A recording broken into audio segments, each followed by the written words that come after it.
peut-être, je pense qu'on peut commencer avant de débuter ce webinaire par rapport à nous présenter. Moi, je suis Mathias André. Du coup, je travaille chez la société Enerfip, qui est une société d'investissement participatif dédiée au projet pour la transition énergétique. Et un peu pour vous donner aussi notre vision, nous, en tant que société acteur de la transition énergétique en 2025, notamment sur les énergies renouvelables. Et Gaël, est-ce que si tu peux te présenter? Ouais, bien sûr. Donc moi, c'est Gaël Berthélémé. Je suis cofondateur du coup de La Crèmerie, un cabinet de conseil en gestion de patrimoine responsable. Donc on accompagne principalement, nous, des particuliers, chefs d'entreprise dans la gestion de leur patrimoine. Et du coup, notre objectif, en fait, c'est d'aligner votre épargne, leur épargne, avec les défis écologiques et sociaux. Voilà, c'est principalement ça notre objectif. Et donc du coup, on travaille régulièrement avec Enerfip sur la partie énergie renouvelable, et c'est un secteur qu'on suit de près, ce qui sera nécessaire dans la transition écologique. Voilà, c'était un peu Voilà, l'objectif. on va y revenir.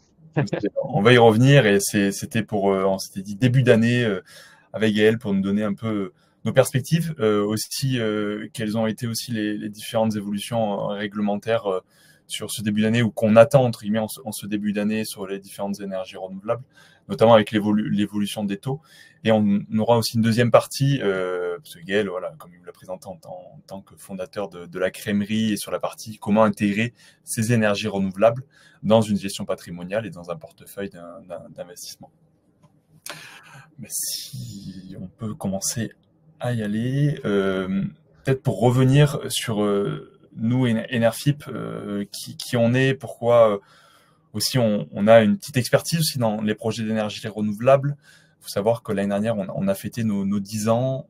On est, comme je disais, une plateforme d'investissement participative qui permet de démocratiser l'investissement en infrastructure, notamment dans les projets d'énergie renouvelable, qui aujourd'hui sont des projets qui ont atteint une maturité assez conséquente, qui ont une rentabilité et surtout qui permettent de produire de l'énergie verte, qui sera primordiale pour notre souveraineté à la fois européenne et française, mais on va le voir aussi au niveau mondial. Il faut savoir que Enerfip aujourd'hui, c'est plus de 45 collaborateurs en France, mais aussi à l'échelle européenne, un bureau en Espagne, un bureau à Milan et en Italie, pardon, et Amsterdam aux Pays-Bas, et qu'on, entre guillemets, l'année 2024 a été plutôt un bon cru pour nous. On a levé plus de 157 millions d'euros, ce qui montre que voilà, les énergies renouvelables aujourd'hui dans la stratégie d'investissement de nos clients et des clients de nos partenaires s'intègrent de plus en plus. On a notamment depuis 2 ans bataillé pour augmenter nos taux d'intérêt redistribués à nos investisseurs qui sur l'année 2024 étaient presque à 8%, et ce qui a fait vraiment notre force, on l'a vu, et c'est pour ça on veut vous présenter les énergies renouvelables aujourd'hui et l'investissement dans ce type d'énergie. Ce sont des investissements qui sont pour la plupart en tout cas sécurisés, et via nos différentes analyses et le vent en poupe qu'on va essayer de vous montrer dans ce webinaire, ces énergies et ces investissements ont très peu de taux de retard ou de défaut. Nous, sur Enerfip, voilà, sur l'ensemble des montants qu'on a financés, on a eu en tout cas aucun défaut ou retard en 2024 depuis notre création, puisqu'on est déjà à 600 millions d'euros levés depuis notre création. Et un taux de défaut historique d'Enerfip voilà, qui reste encore très faible, notamment par voilà, notre secteur qui est en pleine croissance, un besoin d'énergie qui est toujours continu, et surtout, nous, on sélectionne aussi aujourd'hui des projets qui sont, comme on dit, en gestion bon père de famille. L'année dernière, on a analysé plus d'1 milliard d'euros de deal et on a sorti 157 millions, ce qui permet de bien analyser tout ça, tout en négligeant pas la partie impact, qui pour nous est assez conséquente, qu'on a mis en place depuis 2 ans, avec une calculette carbone qui détaille du coup les tonnes de CO2 évitées par les projets que vous allez financer sur Enerfip en fonction du prorata de votre investissement. Et surtout, toujours pareil, un capital remboursé. Depuis notre création, on a 150 millions d'euros remboursés, plus de 35 millions d'euros versés d'intérêts, qui démontrent un peu la solidité financière à la fois de ce qu'on propose comme investissement, mais en général de notre secteur des énergies renouvelables. Rentrons dans notre vif un peu du sujet.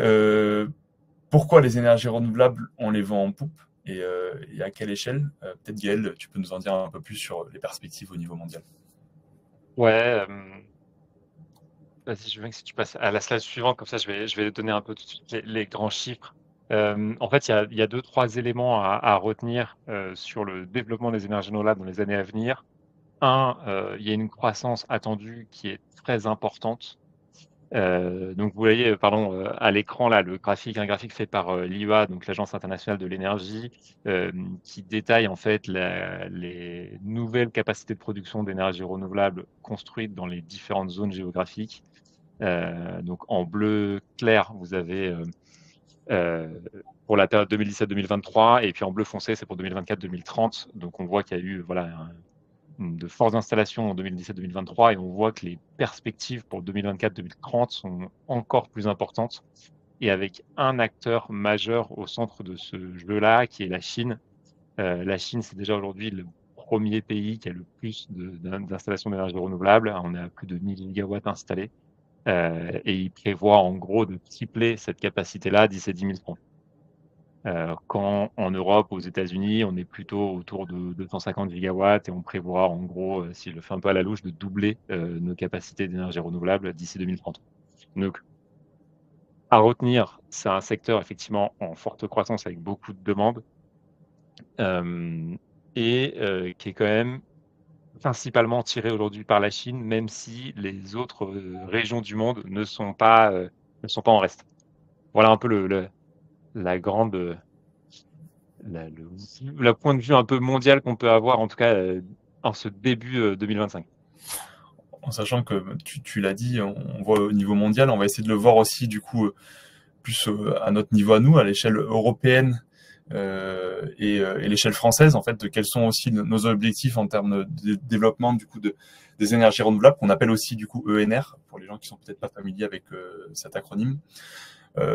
Voilà, au niveau européen, on a essayé avec Gaël aussi de vous sortir les chiffres qui sont les plus rapprochés en termes de perspectives. Parce que donner, en tout cas, moi de mon point de vue, de donner des perspectives au niveau 2050, des fois on se dit bah, c'est dans très longtemps, on voit pas trop comment ça va se matérialiser. Là, c'était vraiment de vous donner d'ici 2030, concrètement dans 5 ans, où est-ce qu'on en sera dans les différentes énergies renouvelables. Il faut savoir qu'aujourd'hui, c'est les données que j'ai de 2021, la part des énergies renouvelables dans la consommation énergétique, je parle bien de la consommation énergétique, hein, c'est pas uniquement la consommation électrique, était de 21,8% en 2021 à l'échelle européenne. L'objectif, c'est de passer à 42,5% en 2030, ce qui concrètement, c'est de doubler cette part-là, comme je le disais, en quelques années. Il faut savoir que sur le graphique de gauche, c'est les engagements qui devaient être atteints en 2021. Les petites lignes rouges, c'est ce que c'est fixé les États. Vous voyez que la France fait partie des 2 pays, dépend des 3 pays qui n'ont pas atteint ces objectifs-là, ce qui fait qu'on va devoir encore plus accélérer pour atteindre nos objectifs 2030, qui eux sont encore plus ambitieux. Et on voit que y a des pays comme notamment la Suède, ou encore la Finlande qui eux sont bien en amont et qui développent massivement ces différents projets d'énergie renouvelable. Si on se base à l'échelle du coup française, parce que aujourd'hui des énergies renouvelables à notre échelle, à nous de notre pays, se développent massivement. Pareil, j'essaie de trouver les objectifs les plus court terme qu'on a. Concrètement, en 2028, c'est de passer de 19 gigawatts crête installée photovoltaïque en 2023 à 44, c'est de doubler concrètement pour le photovoltaïque. Et rien que pour l'éolien onshore, je ne parle pas de l'éolien offshore, c'est de passer du coup de 21 gigas à 35 gigawatts du coup installés.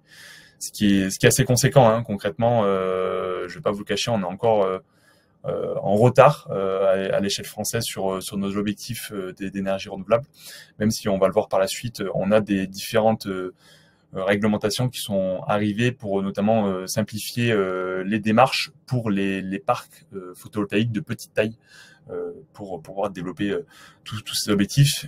Mais si on le voit, que ce soit à l'échelle mondiale, européenne ou française, les énergies renouvelables, qu'on le veuille ou non, vont participer à notre souveraineté énergétique et pouvoir décarboner notamment nos usages et concrètement l'ennemi, c'est les énergies fossiles, hein. C'est elles qui sont les principales responsables des gaz à effet de serre et du coup du réchauffement climatique.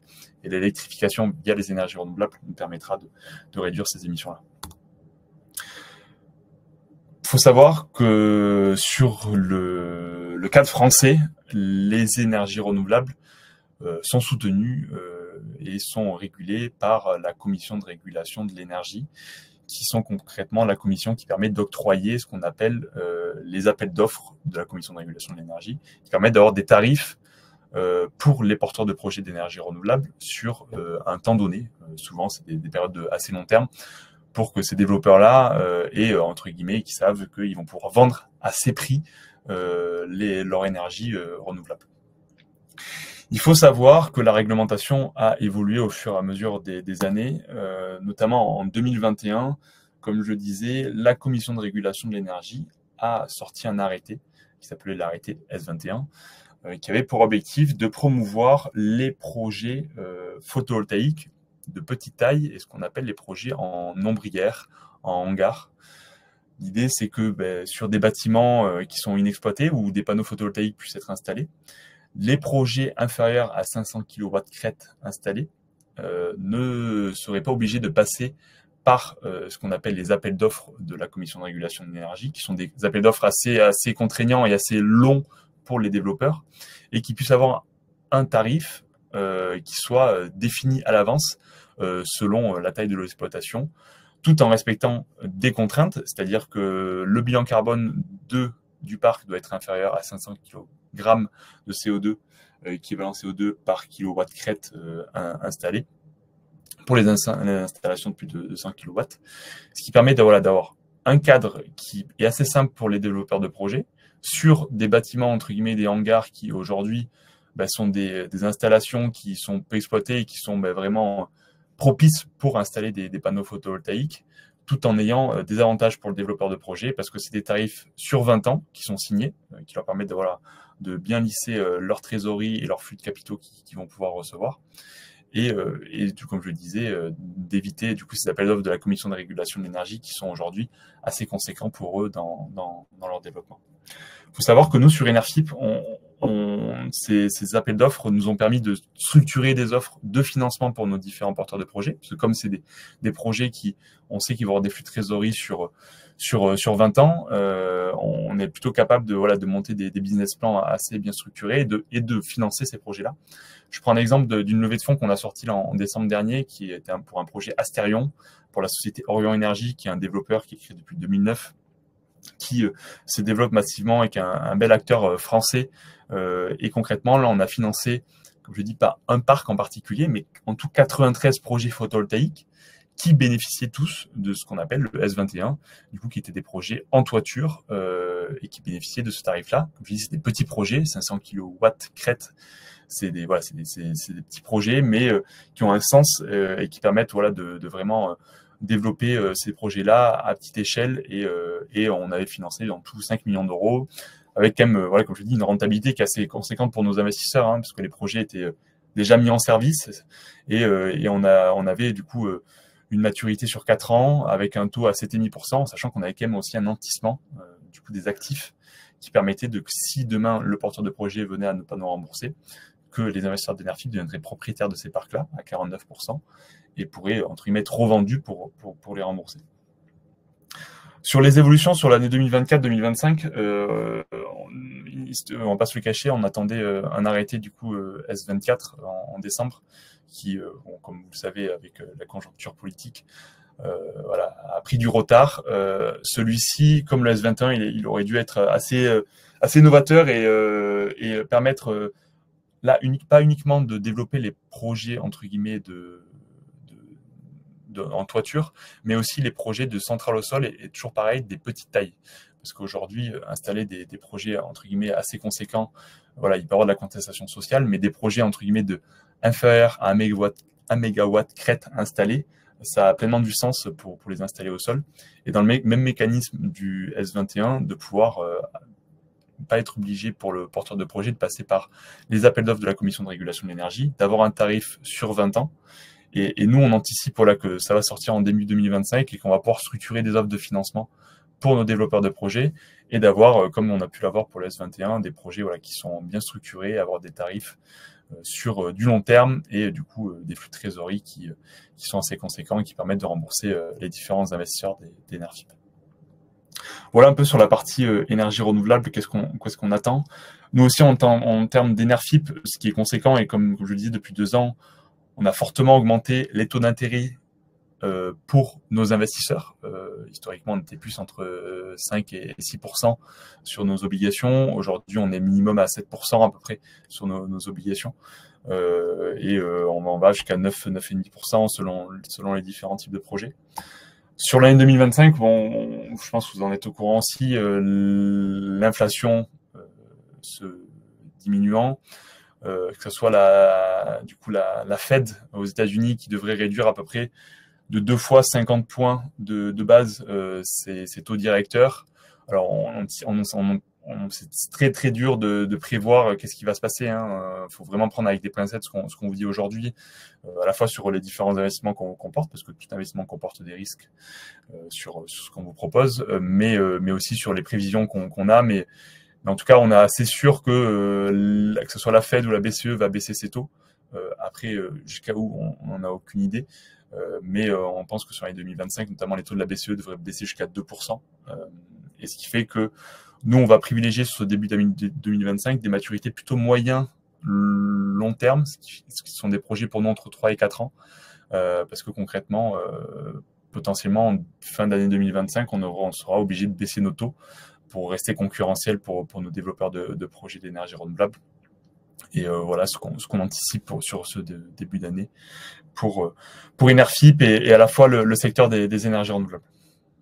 Ouais, peut-être pour compléter ici sur cette partie-là, taux, il y a peut-être 2 analyses un peu intéressantes d'un point de vue, pareil, macro. Le premier, c'est que c'est, de ma mémoire, vous me corrigerez dans le chat et en question si je me trompe, mais une des premières fois où on a une décorrélation entre États-Unis et Europe. C'est-à-dire que, historiquement, ça a souvent été la Fed qui baissait ses taux en première, et après la BCE suivait, et vice-versa quand ça remontait. Alors qu'ici, c'est d'abord la BCE qui a baissé et qui baisse plus rapidement que les États-Unis. Ça s'explique principalement en fait par les reprises économiques des 2 continents. En Europe, on a une reprise économique qui est beaucoup plus complexe en ce moment qu'aux États-Unis où l'économie tourne à plein régime. Et donc, la Fed a moins intérêt à baisser ses taux directeurs et plutôt en contrôle. Et ça joue du coup effectivement, comme le disait Mathias, sur les taux d'emprunt des porteurs de projets et in fine aussi pour les taux de rendement des investissements que l'on doit attendre. Donc, ce ne serait pas absurde de voir dans les prochaines années des décorrélations entre les taux d'intérêt obtenus sur des projets mondiaux, ou en tout cas nord-américains, versus les taux d'intérêt sur des projets européens. Et ça va vraiment jouer là-dessus. Nous, on le voit de plus en plus.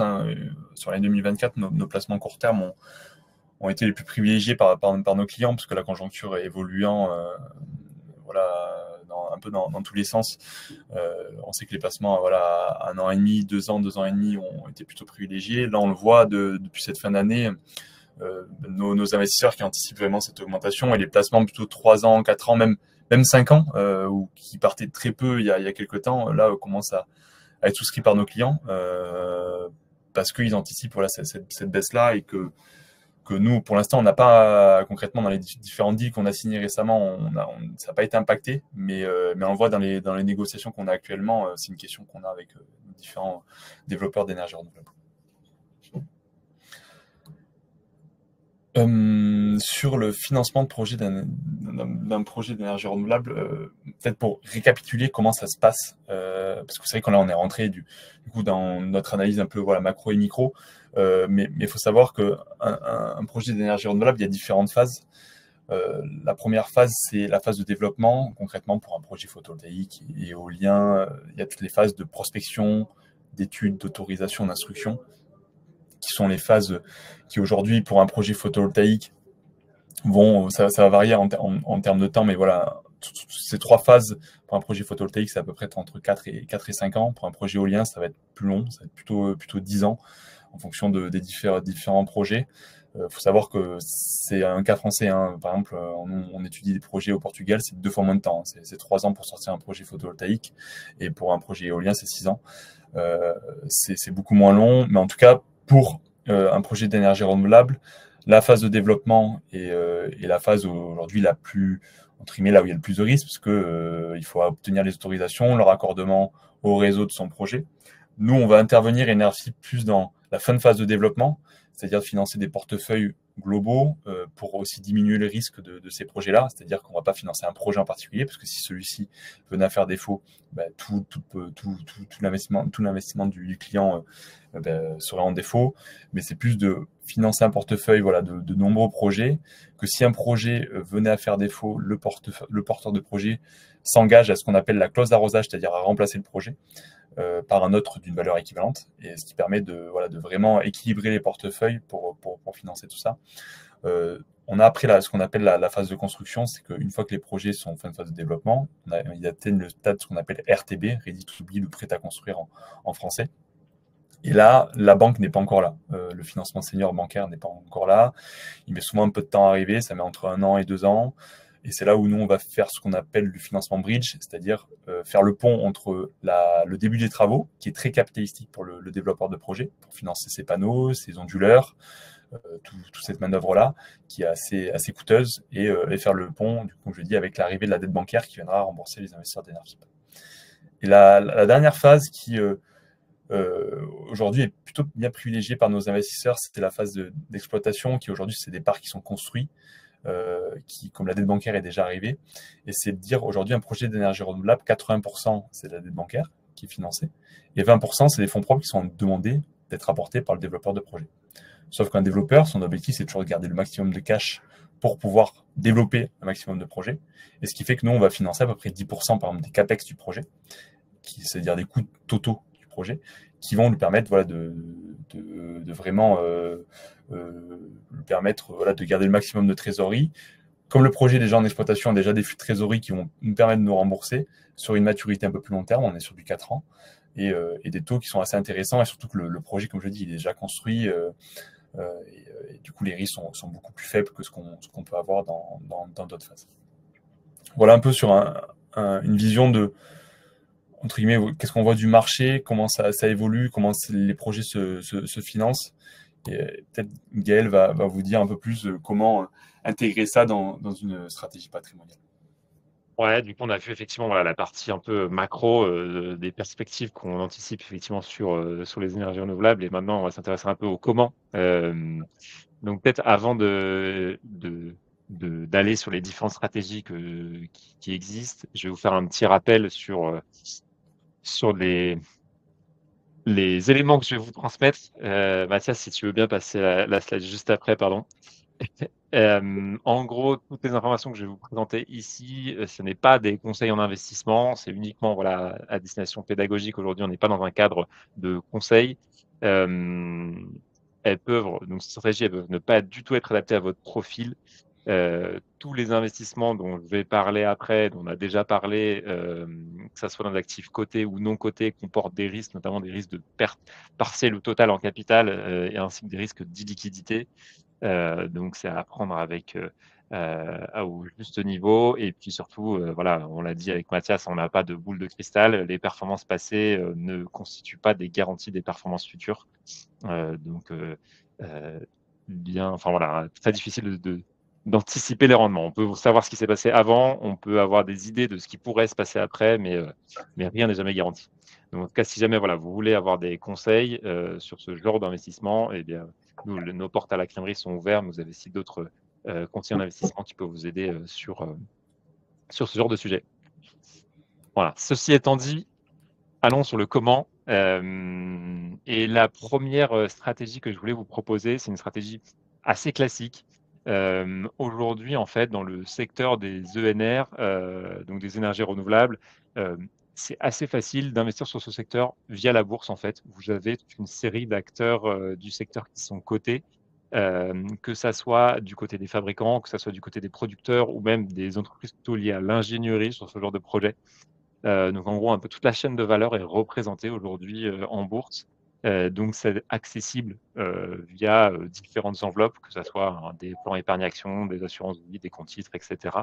Vous pouvez du coup aller sélectionner des entreprises de ce secteur-là. comment du coup sur la partie bourse, il y a plusieurs manières d'investir sur le secteur. Soit la première, celle que je citais à l'instant, c'était d'aller en fait directement sélectionner manuellement, on va dire, des entreprises, du secteur, que ce soit côté fabricant. Alors, fabricants, on peut en citer quelques-unes qui sont cotées en bourse, mais notamment vous avez Ørsted, Boralex pour ce qui va être plutôt, côté éolien. Sur le photovoltaïque, je vais pas vous citer les noms, mais, parce que je ne voudrais pas faire des erreurs de prononciation, mais vous avez pas mal d'entreprises, chinoises notamment qui sont, cotées en bourse, en Chine ou aux États-Unis. Côté producteur, on a quelques Français qui sont uniquement producteurs d'énergie renouvelable et qui sont cotés également. Vous avez notamment Voltalia, Neoen, qui sont cotés. Et côté ingénierie, alors il y a pas mal d'entreprises d'ingénierie qui ne font pas que de l'ENR, notamment la plus grosse qui s'appelle ABB, qui fait pas mal de projets éoliens et solaires, mais qui ne fait pas que ça, qui est coté, mais il y en a d'autres qui existent aussi. Et donc, vous pouvez donc faire soit cette sélection manuelle et aller vous-même sélectionner voilà, les entreprises qui vous semblent les plus intéressantes, ou vous orienter plutôt vers des fonds. Donc des fonds qu'on va appeler fonds sectoriels ou fonds thématiques. Vous avez des fonds qui sont justement dédiés au secteur de l'éolien, au secteur du solaire ou au contraire plus largement au secteur des énergies renouvelables. Et dans ces fonds-là, on en distingue deux types, les fonds dits de gestion active ou les ETF, donc ETF ou tracker ou fonds de gestion passive. C'est la même chose, tracker, ETF, gestion passive. Dans le premier cas, en gestion active, en fait, vous allez avoir un gérant, donc un humain, qui va prendre des décisions sur le portefeuille qu'il va venir sélectionner et qui va en fait parier sur certaines entreprises plus que sur d'autres, sur le fait qu'ils réussissent. Alors que quand vous êtes en gestion passive ou en ETF, là, c'est plutôt un algorithme qui va décider, par exemple, de dire, voilà, sélectionne-moi les 50 plus grosses entreprises cotées qui travaillent dans ce secteur-là des énergies renouvelables, et donc votre fonds comprend uniquement ces 50 entreprises-là. Donc voilà, c'est trois du coup stratégies différentes à utiliser, à sélectionner selon votre budget, vos connaissances et vos temps disponibles pour cette stratégie-là. En gros, plus vous êtes en sélection manuelle, plus vous allez devoir y passer pas mal de temps. Vas-y, ouais, si tu veux, Mathias, sur la slide suivante. Et pour faire un peu un point de marché, du coup, je répondrai en même temps à la question de Maxime dans le chat. Aujourd'hui, si on regarde un peu ce qui est secteur éolien, secteur photovoltaïque, et puis une partie que j'ai appelée plutôt réseau, comment se comportent les entreprises? Donc ici, c'est au niveau mondial. Je ferai peut-être des apartés sur au niveau zone géographique, mais au niveau mondial, aujourd'hui, au niveau de la demande, on a une demande importante en éolien, que ce soit sur des projets onshore ou offshore. C'est pas moi, c'est l'IEA qui anticipe en fait un goulot d'étranglement à venir sur s'il n'y a pas de nouveaux projets industriels. Alors quand je dis projets industriels, c'est des projets en fait d'usines de production d'éoliennes. Donc vraiment, on a une forte demande, pas assez de capacité pour répondre à la demande des projets éoliens, que ce soit onshore et offshore. Et on est dans une situation assez particulière pour les entreprises de l'éolien, donc surtout les fabricants. Ils ont subi de plein fouet la hausse des coûts, en fait, l'inflation 2022-2023, avec des hausses des coûts très importantes. Ils ont des carnets de commandes qui sont pleins. En même temps, il y a eu pas mal de problèmes de qualité, notamment d'une entreprise qui est allemande, Siemens Gamesa, enfin non, qui est espagnole, pardon, mais rattachée à Siemens, où il y a eu pas mal de problèmes de qualité sur les éoliennes qui ont été livrées. Et donc, comment on appelle ça? L'effet de ces trois facteurs fait qu'aujourd'hui, en 2024 et même 2023, il y a eu des pertes assez records des entreprises du secteur. Donc, il a été pas mal chahuté en bourse, le secteur de l'éolien. Ça a été assez compliqué ces 2 dernières années. Donc, à surveiller s'il y a des nouveaux, les comportements de ces entreprises-là, et de voir s'ils arrivent quand même à développer des capacités de production pour répondre à leur carnet de commandes et à la demande. Côté solaire, là, on est sur un marché complètement différent. On a vraiment une surabondance cette fois-ci de l'offre, donc de la capacité de production de panneaux solaires est surabondante, ce qui entraîne du coup des prix bas. En fait, du coup, les fabricants essaient de déstocker les productions qu'ils ont réalisées, et donc il y en a même des marges négatives de pas mal de producteurs, enfin de fabricants de panneaux solaires, notamment en Chine. Donc on a commencé déjà à observer en 2023 des premières faillites, ou en tout cas reprises d'entreprises un peu à la casse de fabricants de panneaux solaires. Donc, on est en pleine phase de consolidation du secteur et on anticipe pour les prochaines années plutôt des baisses des investissements, c'est-à-dire moins de création d'usines, éventuellement des restructurations des différentes entreprises et sûrement pas mal de fusions-acquisitions dans ce milieu-là, côté solaire. Donc, en comparaison, c'est une aubaine, hein, côté producteur, donc ceux qui veulent mettre en chantier des centrales solaires, parce que du coup, ils permettent d'avoir en ce moment des panneaux solaires à des prix très bas, voire très très bas. Et même on a observé là, avec les changements politiques aux États-Unis, que les producteurs, enfin ceux qui allaient installer des des centrales solaires aux États-Unis, ont fait du stock en prévision des hausses des tarifs douaniers éventuels. Tout ça, c'est enfin, c'est pareil, c'est du conditionnel, mais en tout cas, eux, ils ont déjà anticipé, ils ont fait les stocks sur le territoire américain pour pouvoir, à bas prix, du coup, pour pouvoir réaliser leur centrale. Mais Mais en du coup, France ça va aussi, aussi. en, Vas-y. en Et France en France aussi. En France aussi, je sais qu'on a financé un projet, on a eu qu'un de cette année, mais en gros d'un constructeur qui était un très gros constructeur, mais qui a acheté concrètement des panneaux photovoltaïques à des coûts qui étaient plus bas, en sachant qu'il faut savoir que l'énergie photovoltaïque en 10 ans a évolué massivement, mais que là on arrive à, entre guillemets, un break-even où les technologies évoluent encore un petit peu, mais c'est pas comme chaque année où, en gros, chaque année, il y avait un nouveau panneau qui permettait de produire 10% ou entre 10 et 15% d'énergie en plus. Et ce qui fait que la conjoncture des baisses des prix des panneaux a permis à notamment de nombreux développeurs d'acheter ces panneaux beaucoup moins chers que ce qu'ils pouvaient le faire il y a quelques temps.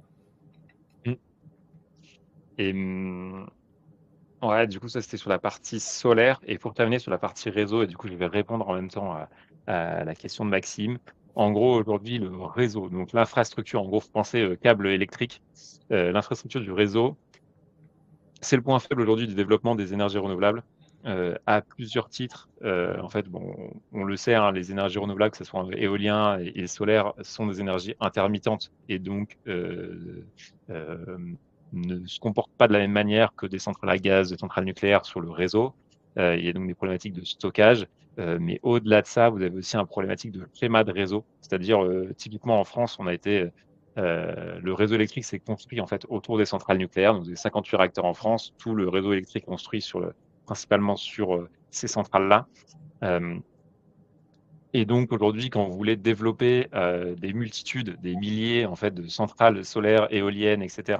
Partout en France, le maillage du réseau n'est pas adapté à ce type de production. Donc la question de Maxime, c'était justement, il n'y a-t-il pas eu des problèmes de raccordement au niveau européen de l'éolien? Si, on a vu pas mal de chantiers éoliens sur 2023 et ça va être, enfin sur 2024 pardon, ça va sûrement être la même chose en 2025, soit retardés, soit repoussés complètement, puisqu'en fait les infrastructures du réseau ne sont pas adaptées typiquement à brancher un câble d'un champ éolien onshore, et donc on ne peut pas les raccorder au réseau électrique. Donc ça, c'est un énorme frein. On a aujourd'hui des investissements importants qui sont à venir du coup, pour pouvoir réaliser tous les projets de développement qui sont en cours. Et on est vraiment en retard par rapport à la volonté des producteurs d'énergie renouvelable et même à ce qu'on doit faire pour adapter notre réseau.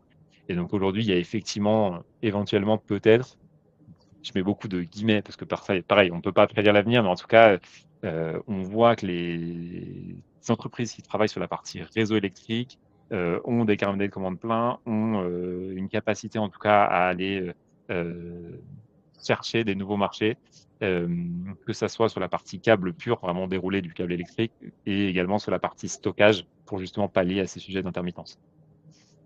Voilà, donc j'espère, Maxime, que j'ai répondu à ta question. Donc oui, il y aura un impact toujours en 2025 et même sûrement en 2026. C'est tellement des chantiers importants au niveau français, européen, avec des sujets de connexion, de raccordement des différents réseaux entre eux, que oui, ça va encore impacter les projets en cours de développement, notamment éolien, mais c'est vrai aussi sur les projets solaires. Ok. Donc ça, c'était pour la partie bourse. Donc je fais un petit point du coup du marché aussi un peu en bourse. Maintenant, bon, Mathias en a déjà pas mal parlé, mais une deuxième stratégie qui est évidente, si vous connaissez un peu Enerfip, c'est d'aller financer en fait directement les producteurs d'énergie ou leurs projets via des plateformes de financement participatif, donc typiquement comme sur Enerfip. Je vous ai mis quelques points de vigilance. Alors Mathias, les a déjà un peu tous parcourus, mais en gros, bien avoir en tête quand vous allez investir dans un projet. Donc là, j'en ai pris quelques-uns qui étaient sur la plateforme récemment. C'est comprendre un peu, comme toujours, comme pour n'importe quel investissement, dans quoi vous investissez, où est-ce que vous mettez les pieds. Donc c'est-à-dire, quand on parle ici d'investissement dans les projets d'énergie renouvelable, quelle est la maturité du projet, ce dont parlait Mathias juste avant, dans quelle phase est le projet, où est le portefeuille de projet, quelles sont les garanties mises en face par les producteurs. Est-ce que voilà, ils ont une garantie? Est-ce qu'en fait c'est l'actif directement qui est détenu? Est-ce que c'est des parts dans l'entreprise? Est-ce que c'est autre chose, un autre type de garantie? Est-ce qu'il y a une banque qui vient faire une garantie bancaire sur ce projet-là? Est-ce que vous investissez dans un portefeuille de projet ou un projet unique? De quoi est constitué le portefeuille? Le mode d'investissement aussi. Financièrement, est-ce que vous allez prêter de l'argent à une entreprise via une obligation, ou est-ce que vous allez devenir propriétaire d'une part de l'entreprise avec des actions? Dans les projets d'énergie renouvelable, c'est quand même en grande majorité des financements dits obligataires, donc vous allez prêter de l'argent à l'entreprise, mais ça peut être quelquefois des projets en actions. Et puis, Mathias en a pas mal parlé, mais c'est vrai que c'est intéressant. En tant qu'investisseur, on va quand même regarder le taux d'intérêt qui est versé. Il va vous donner plusieurs informations. La première, ça va être le niveau de risque du projet. Normalement, plus un projet est risqué, plus le taux d'intérêt sera élevé. Il n'y a pas de taux d'intérêt élevé sans risque. Ça n'existe pas. Et après, il faut un point que je voulais rajouter tout à l'heure, Mathias, quand on parlait, et c'est intéressant, je vais en parler ici. Effectivement, les taux d'intérêt des projets d'énergie renouvelable ont augmenté ces dernières années. Et c'est normal, c'est lié en fait au coût du crédit sans risque. Pendant longtemps, les taux directeurs des banques centrales étaient à peu près vers 0. Et donc, il n'y avait pas de. Pour emprunter sans risque, on avait 0 intérêt, 0% d'intérêt. Maintenant, les taux des banques centrales sont remontés jusqu'à 3%. Et donc, du coup, de facto, l'intérêt sans risque était de 3%. En gros, c'est le taux du livret A, si vous voulez faire simple en France. Et donc, de facto, comme le risque était le même sur les projets d'énergie renouvelable, le contexte n'avait pas changé là-dessus, les taux d'intérêt pour financer des projets d'énergie renouvelable ont augmenté de la même manière de 2 à 3%. Et donc maintenant, c'est ce que disait Mathias, comme les taux d'intérêt sans risque baissent, on va avoir la même chose, on va anticiper sur les prochaines années une baisse des taux d'intérêt des projets de NR. Ce mouvement-là, typiquement, on ne l'a pas vu sur tous les projets de financement participatif. Typiquement, sur le financement participatif de projets immobiliers, on ne l'a pas vu. C'est-à-dire que pendant 2-3 ans, vous avez eu un taux d'intérêt qui était le même qu'avant. Donc, vous avez pris plus de risques pour un même taux d'intérêt. Donc, il faut faire un peu attention, suivre un peu ça, bien comprendre comment ces taux d'intérêt évoluent dans le temps. Voilà, ça demande un peu de temps d'analyser, de suivre un peu les projets qui sortent sur les plateformes et de comprendre en fonction des durées pourquoi ce projet est à tel taux et pourquoi ce projet est à tel taux. Vas-y Mathias, si tu veux compléter. Ouais, peut-être pour compléter, sur la partie taux, c'est vrai que nous aussi, là vous voyez sur les 4 projets qui sont présents, il y en a un qui a un petit logo espagnol, parce que c'est avec notre filiale du coup espagnole et c'est pour un développeur espagnol. Le taux est plus élevé que sur les autres projets. Alors certes, il y a la partie risque qui est pris en compte, mais aujourd'hui, on va pas se le cacher, en Espagne, en fait, il y a très peu d'offres de financement pour les projets d'énergie renouvelable, ce qui fait qu'il y a beaucoup de sociétés qui vont directement en bourse pour se financer.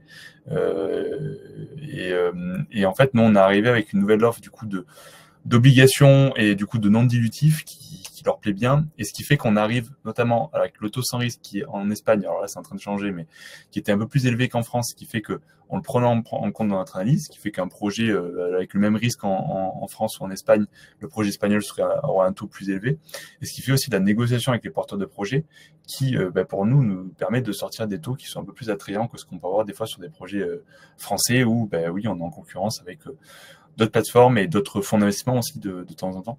Et pour gagner les projets, c'est pas toujours facile. Et pour compléter aussi sur la partie votre analyse, nous aujourd'hui on a, si vous cliquez sur tous les projets, vous avez notre analyse, vous avez tout un document qui fait entre 10 et 20 pages sur présenter. En fait, c'est le document que nous on utilise dans notre comité de sélection pour dire est-ce que ce projet-là on veut le sortir sur Enerfip. Et si oui, ou sinon, qu'est-ce qu'on pourrait rajouter comme sûreté, qu'est-ce qu'on pourrait rajouter peut-être comme taux d'intérêt pour les investisseurs. Et cette analyse-là, je pense que c'est vrai que ça prend un peu de temps pour regarder, mais voilà, vous pouvez le faire et ça permet vraiment de vous donner une idée dans quoi vous allez investir et quel est le projet en particulier que vous allez financer, comme le disait Gaël, un actif en particulier, une société ou voilà, d'autres types de projets. Ouais. Je vous invite effectivement à aller lire systématiquement pour tout projet d'investissement, que ce soit sur Enerfip ou même sur n'importe quelle plateforme, allez lire à chaque fois les détails pour bien comprendre où est-ce que vous mettez les pieds. Ça peut apparaître un peu la base comme ça, mais parfois on peut vite être séduit par un projet. Il ne faut pas oublier voilà, les fondamentaux, allez bien lire, bien comprendre dans quoi vous investissez. Vas-y, si tu veux, slide suivante. Et après, alors du coup, une troisième stratégie. Alors ici, elle s'applique pas forcément à tout le monde, ou en tout cas pas en premier abord, qui est de financer du coup le même type de projet, donc avoir un peu la même démarche que Enerfip, mais via ce qu'on appelle des fonds infrastructures. Donc ces fonds infrastructures-là, ils vont financer les mêmes projets enfin des projets similaires à ce que vous pouvez retrouver typiquement sur Enerfip, mais avec des avantages et des inconvénients. Dans les avantages, vous allez avoir une mutualisation des projets des acteurs, c'est-à-dire en fait c'est le fonds qui va aller investir de manière massive dans des centaines, des dizaines, enfin plusieurs centaines ou plusieurs centaines de projets.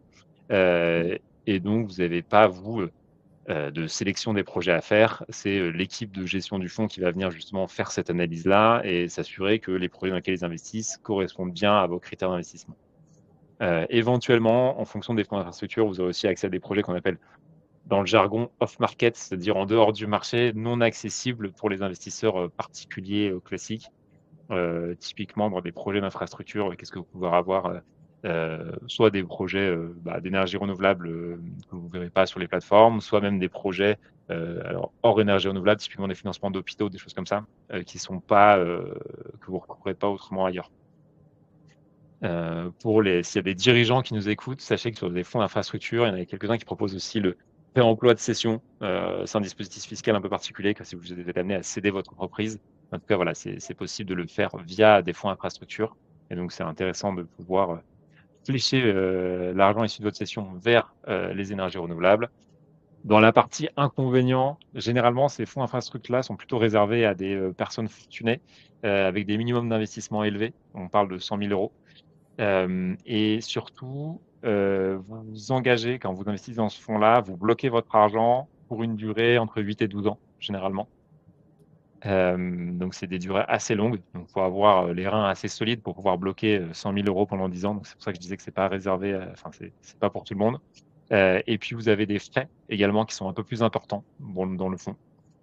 Ça se comprend parce qu'en fait, pareil, un fonds, c'est une équipe de gestion, c'est du travail pour gérer ce fonds-là, gérer les investisseurs, gérer les entrées, les sorties, et donc ça implique un peu plus de frais. On n'en a pas parlé d'ailleurs sur la partie juste avant la stratégie 2, mais aujourd'hui, les frais, typiquement sur Enerfip, ils sont payés non pas par vous, les investisseurs, mais par les producteurs d'énergie pour se faire financer. C'est eux qui payent des frais à Enerfip.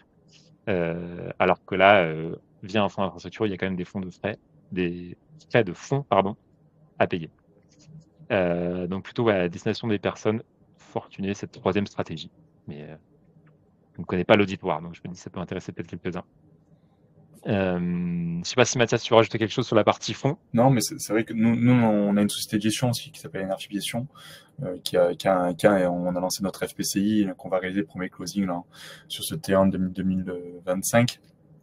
C'est vrai que ça permet aussi nous on sait qu'on a une stratégie du coup qui est, l'objectif c'est de mettre à la fois de la dette dans ce qu'on a l'habitude de faire sur Enerfip et de pouvoir avoir des projets qui puissent rentrer dans ce fonds-là, et aussi une partie equity qui représentera à peu près 30% maximum du fonds pour aller chercher des rentabilités un peu plus importantes, tout en étant sur des projets, quand on dit equity, c'est des sociétés qui sont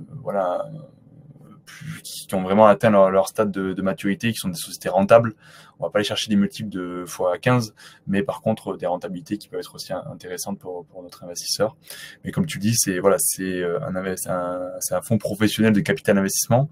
C'est pas accessible pour tout le monde, mais voilà, ça peut aussi être intégré dans une stratégie patrimoniale, en sachant que ça peut être aussi éligible à l'assurance vie luxembourgeoise. Voilà, ça peut être une stratégie en fonction de de vos besoins et de ce que vous voulez placer.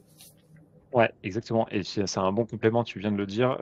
Il y a certains fonds infrastructures qui sont accessibles via des contrats d'assurance vie. Donc là-dessus, à vous de vous renseigner en fonction de vos contrats d'assurance vie, si oui ou non vous avez des fonds infrastructures qui sont accessibles dans l'univers d'investissement de vos contrats. Mais il y en a quelques-uns comme ça qui sont accessibles et du coup avec moins, un minimum d'investissement beaucoup plus faible. En revanche, généralement des frais un peu plus élevés. Voilà, qu'en direct. À regarder en fonction de votre stratégie. J'ai mis dans le chat aussi, parce que tu parlais, Mathias, de dette et d'equity. En gros, quand on parle de dette, c'est similaire à ce qu'on peut retrouver en obligation sur typiquement la plateforme Enerflip. Et quand on parle d'equity, on parle en fait d'action, donc devenir propriétaire d'une part de l'entreprise. C'est pour ça que quand on est propriétaire d'une part de l'entreprise, on peut viser, on prend plus de risques, donc on peut viser une plus-value un peu plus importante à la sortie. On espère en tout cas. Ouais. Je voulais que si tu veux passer à la dernière slide, à celle-ci, voilà, et comme ça je vais vous remettre un peu en contexte tout ça. J'ai quelques éléments d'avertissement à faire là-dessus. Cette pyramide là, c'est la pyramide des investissements. Elle n'est pas de moi, mais je l'aime bien parce qu'elle permet d'illustrer assez facilement les différents étages d'une gestion de patrimoine. En gros, plus vous êtes en bas, moins vous prenez de risques. Plus vous montez dans la pyramide, plus vous prenez du risque. Et donc il faut avoir un peu en tête ce schéma pour bien comprendre à chaque fois quand vous investissez où est-ce que vous vous situez dans la pyramide. En gros, en bas, vous avez les livrets bancaires, après vous avez les fonds euros sur vos assurances vie, puis après vous avez la bourse et l'immobilier à peu près au même niveau, tout ce qui va être financement direct, donc tout ce qui va être financement soit en tant que business angel, soit directement sur les plateformes de financement participatif. Et puis après, encore au-dessus, vous avez tout ce qui va être investissement exotique ou crypto, voilà, des choses avec des très très fortes volatilités ou en tout cas des risques très importants. 2-3 points de vigilance à avoir. Je sais que quand on a des investisseurs qui sont passionnés, parce qu'on en rencontre pas mal avec la crèmerie, ils aiment bien aller à fond sur leur passion et donc investir à la fois en bourse dans les énergies renouvelables, par exemple, aller investir après en financement direct dans les énergies renouvelables, remettre dans leur contrat un fonds infrastructure, etc., etc. Et donc, en fait, retrouver avec une structure de patrimoine qui est très concentrée sur un secteur, qui est celui des énergies renouvelables. C'est quelque chose que nous, on déconseille plutôt fortement à la crèmerie. L'idée, c'est plutôt de répartir son patrimoine, de le diversifier. Il y a les énergies renouvelables, c'est un très beau domaine dans lequel investir. Il y a plein d'autres domaines qui ont besoin d'investissement dans le cadre de la transition écologique. Donc, du coup, il ne faut pas hésiter quand même à diversifier son patrimoine, parce qu'on l'a vu, il est quand même soumis à pas mal de tensions, ce marché ce secteur des énergies renouvelables. Et donc, on n'est pas à l'abri que le marché se retourne d'une manière ou d'une autre. Donc voilà, pensez à bien diversifier, comme comme le dit l'adage, pas mettre tous ces deux dans le même panier. Autre point de précision aussi sur comment allouer, quelle partie allouer de son patrimoine à ces différentes stratégies. Ça va dépendre vraiment de votre profil du risque, justement, du risque que vous êtes prêt à prendre avec votre patrimoine. Un élément quand même que je peux vous donner, c'est tout ce qui va être du coup financement participatif, financement direct. Nous, le conseil qu'on donne à la crèmerie, c'est pas dépasser 5 à 10% de son patrimoine financier sur ce type d'investissement. On considère que c'est des investissements qui restent quand même aujourd'hui risqués, même parfois très risqués, surtout quand on va sur des financements en actions. Et donc, du coup, limiter maximum 10% de son patrimoine financier sur ce type de placement. Voilà. Il y a plein d'autres investissements à faire, plein de choses à faire, etc. Voilà, je ne sais pas si Mathias, tu voulais rajouter un peu quelque chose là-dessus. Non, mais je suis d'accord avec toi sur cette partie diversification. Hein. Nous, on le voit aussi avec Enerflip. On était historiquement très énergie renouvelable. Maintenant, on commence à se développer aussi sur à la fois différents pays, parce que on peut être aussi les réglementations peuvent évoluer et du coup de pas être dépendant d'un pays en particulier, c'est quand même aussi important pour nous. Et aussi, comme tu dis, les technologies. Nous, on sait que on va sur de la rénovation énergétique, on va sur des projets de mobilité durable, tout ce qui pour nous a de l'impact. Et encore, il y en a encore plein, hein, comme tu dis, des projets ça peut être des projets je sais qu'il y a des fonds de reforestation, des choses comme ça.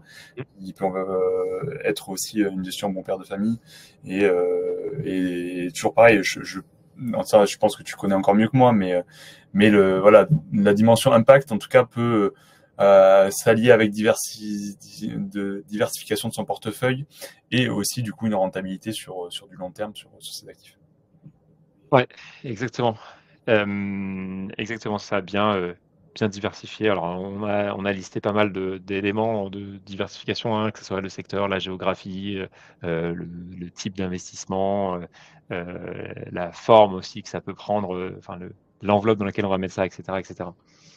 Mais en tout cas, voilà, je vous invite, si vous voulez, à suivre en tout cas, tous ce que propose, Enerfi, parce qu'il propose aussi, au-delà des projets, régulièrement des contenus sur ce genre de thématiques. Nous, à la Crèmerie, on en parle de différents secteurs. On a écrit, pas mal de choses dans nos newsletters. La mienne s'appelle Épinard et celle de Maël s'appelle, mon associé s'appelle Hello Friday, dans lequel on partage pas mal de sujets, que ce soit sur les secteurs dans lesquels on peut investir quand on veut investir demain avec impact, que ce soit sur les sujets plus patrimoniaux à prendre en compte quand on veut devenir investisseur. Voilà, donc n'hésitez pas à aller rechercher ça là-dedans. Et je ne sais pas, Mathias, si tu veux rajouter quelque chose. On n'a pas pris, j'ai pas pardon, j'ai répondu à la question de Maxime, mais s'il y en a d'autres qui ont des questions, c'est le moment aussi. N'hésitez pas, allez-y, hein, dans l'onglet questions en bas à droite. On a un peu de temps devant nous. Exactement, en sachant que voilà, on est aussi joignable. Je sais pas comment. Moi, je sais que vous pouvez me contacter sur LinkedIn aussi si vous avez à la fois des questions aussi sur la partie partenariat. Si vous êtes CGP aussi, si vous voulez travailler avec nous, on a des outils en interne, une appli partenaire qui nous permet de travailler avec nos partenaires CGP pour du mieux possible. Voilà, on reste à votre disposition. Et toi Gaël, je sais pas comment tu te contactes s'il y a des questions, si peut-être pour potentiellement les Ouais, LinkedIn, moi je suis très présent sur LinkedIn, par mail autrement, si vous voulez, je vous mettrai les infos dans le chat. Et puis c'est juste pour vous informer, je peux vous mettre aussi le lien de la newsletter dans le chat, comme ça vous aurez ça. Mais je vous mets les infos dans le chat. Mais ouais, LinkedIn, mail.